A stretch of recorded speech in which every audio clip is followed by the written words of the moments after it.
When I was little, my grandmother Philomena used to tell me a story about an angel on her shoulder, and I would often ask, "Where is this angel, Grandma?" She would then show me the little angel pin that she wore on her left shoulder. For years, I wore a similar pin that she gave me to protect and guide me. But now, I wear her initial so that she can protect and guide me. I found this pin the day after she died. It was just sitting in the bowl where she used to keep all of her jewelry, and now it never leaves my side. Hey there, doll babes.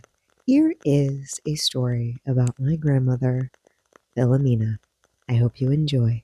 Picture it. I was just diagnosed with ulcerative colitis, which then turned into Crohn's disease, but I digress. And I was on a lot of corticosteroids, so much so that I was having trouble moving my body. One day, Philomena decided that I had been in the house for too long and it was, Laura Marie, get up, get dressed, we're going out. We had gone to one of our favorite spots. I had just started using my cane. Everything hurt. I was in pain. It was a lot. And Philomena kept on telling me to take my time. And then we got into a crosswalk where this man in a Jeep proceeded to nearly run me over.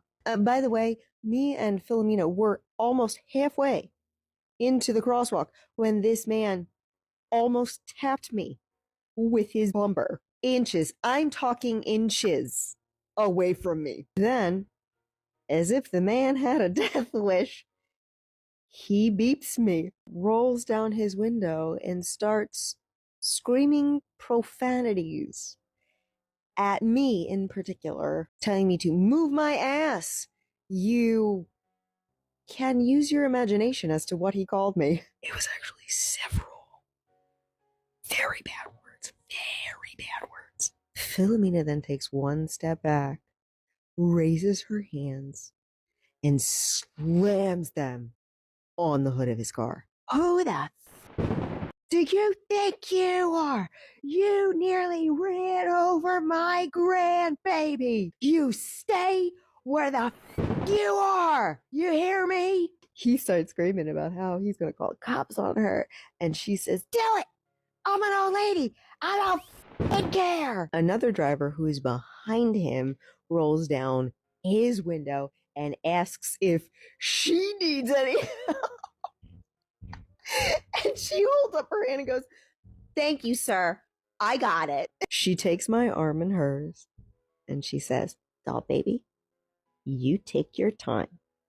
Nobody is in a rush. And then proceeded to glare at this man as we safely made it all the way across the crosswalk. Now, I'm not saying that what my grandmother did in that moment was the correct thing to do, but he did nearly run me over. So, Picture it. Philomena story time. If you're new here, Philomena was my grandmother. This is how Philomena told this story. Verbatim. When your grandfather and I were first married, we would go over to his parents' house, and every time his mother would bake him a cake, right? And then when we got home, he'd throw it away. I finally said to him, Bob, why are you throwing away a perfectly good cake? And he said to me, Phil, I don't want to eat that, and you don't want to eat that either. Side note, that was a mistake on my grandfather's part because you never told Philomena what to do. So the next time he goes over there and he brings home a cake, I tell him to leave it and I'll take care of it. Laura Marie, when I tell you I was so sick, why? I had a slice of cake every day that week, and you know how I cut slices. I do. Big slices.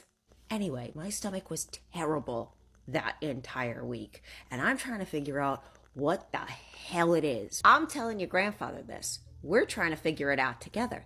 He goes in the kitchen, looks down at the table, and says, Phil, did you eat this entire cake? I said, yeah. I mean, it's not the best cake I've ever had, but it was okay. Philomena Rita, why the would you do that? Because you throwing it out is such a waste, that's why. Phil, this is the reason why you're sick. What do you mean? Because it has a pound of lard in it. A pound? A pound. And I had eaten big slices of that cake.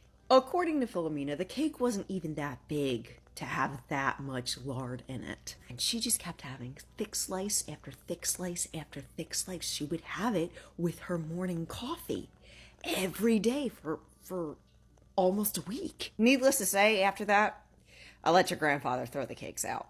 Picture it. When my grandmother was about 5 or 6 years old, she kept on getting these really bad tonsil infections. Her mother took her to the doctor, and they explained that her tonsils would have to come out. Philomena didn't want this to happen, so she kicked and screamed and threw things until the doctor told her mother to get my grandmother out of his doctor's office immediately, and that he was not going to perform any kind of surgery on her. The only reason why I know this story is that when I was 17, I saw a lot of medical professionals, and one of them asked me when I had gotten my tonsils removed. Never was my answer, because I've never had my tonsils removed. As it turns out, I was born without them. When I told Philomena this information, she thought that it was hilarious. Oh my God, Laura Marie, that is so funny. You don't have any tonsils, and I fought to keep mine. The way life works.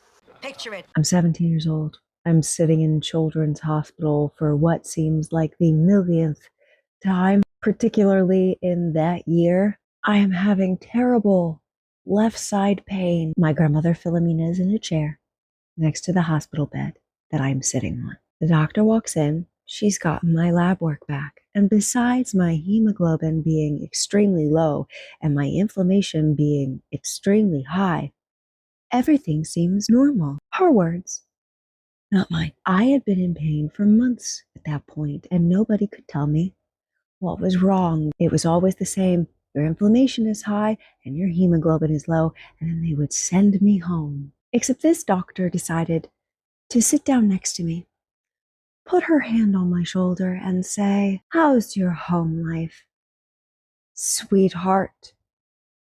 Are you having problems in school?" Let us just say that Philomena did not like the implication of what the doctor was asking me. My grandmother stood up out of her chair and said, "Laura Marie, get up, get dressed, we're leaving." I did exactly what Philomena told me to do. The doctor is confused and asks, "What's going on? How dare you sit next to my grandbaby and act like this is in her head? You are not up with her all night long as she's pacing the floor in pain." "Well, ma'am, I just think that Laura would benefit from a psych evaluation. You just came in here and said her hemoglobin was extremely low and her inflammation was extremely high, and yet you think it's in her head? Bullshit. Laura Marie, come on, we're going home." Philomena was much more than my grandmother that day. She was my medical advocate. Years later, when I was diagnosed with Crohn's disease, I was having a conversation with my gastroenterologist about that one time in the Children's Hospital. He explained to me that the high inflammation was probably an autoimmune disease, and with chronic illness comes chronic anemia, and the pain in my left side was probably one of the first symptoms of my Crohn's disease. When I told Philomena this, she got very quiet and said, "I'm so sorry, Ellie. If they would have listened to you, this would have saved you years of pain and suffering. I'm so angry for you." As you always say, Grams, it is what it is. Also, good news. What? It's not in my head. It's in my bowels. God damn it, Laura Marie. I knew you were going to say something like that. If there's one thing you have taught me, woman, is that if you don't laugh, you'll cry. That is true. Picture it. I'm lying here thinking about the one and only time me and my grandmother went to a Ren fair. Philomena story time. If you're new here, Philomena was my grandmother. I used to be an independent author, and during that time, I would go to a lot of book fairs. However, on this particular occasion, I had gotten a booth to sell my books at the local Ren Fair. When we would sell my books, Philomena would often give me the look, which meant she wanted to walk around. So we told my dad to watch the booth and we went walking. The two of us are having a conversation. Her phone goes off for about the 80th time that day. You know what, Laura Marie? I am sick and tired of my children. Every other day, they never call me. But today, because we're at the Ren Fair, now they decide to contact me. And then out of absolutely nowhere, you know what, doll baby? I'd kill all my children for a Klondike bar. What would you do for a Klondike bar? Philomena says murder. I mean it, Laura Marie. Woman, what the hell are you going to do with 5 Klondike bars? No, not 5 Klondike bars. 1. I don't need 5 Klondike bars.